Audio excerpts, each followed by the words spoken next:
Iya, saya sedikit berespon ya.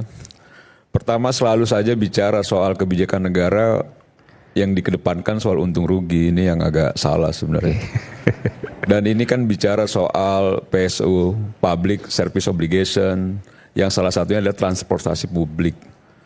Dan sudah ditegaskan juga, memang nggak ada juga kalau bicara soal transportasi publik ya, model kayak kereta cepat dan lain sebagainya itu bicaranya soal untung rugi bahwa negara harus untung misalnya, kan nggak di situ.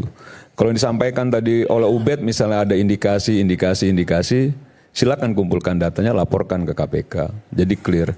Jadi mainnya tidak lagi di soal wacana bahwa ini ada kebijakan yang salah. Jokowi pada saat dia mengeluarkan kebijakan ini tentu bukan secara individu tapi secara dirinya sebagai presiden, kepala pemerintahan, kepala negara.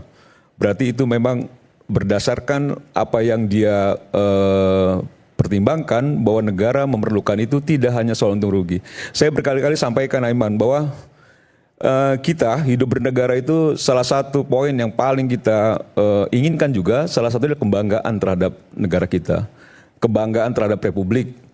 Bukan soal bahwa ini secara teknis ya, wah ini kalau modalnya sekian harusnya masuk ke kita duitnya sekian. Ini udah kayak mekanisme toko kelontong gitu ya. Tapi bicara negara kan nggak sesimpel itu.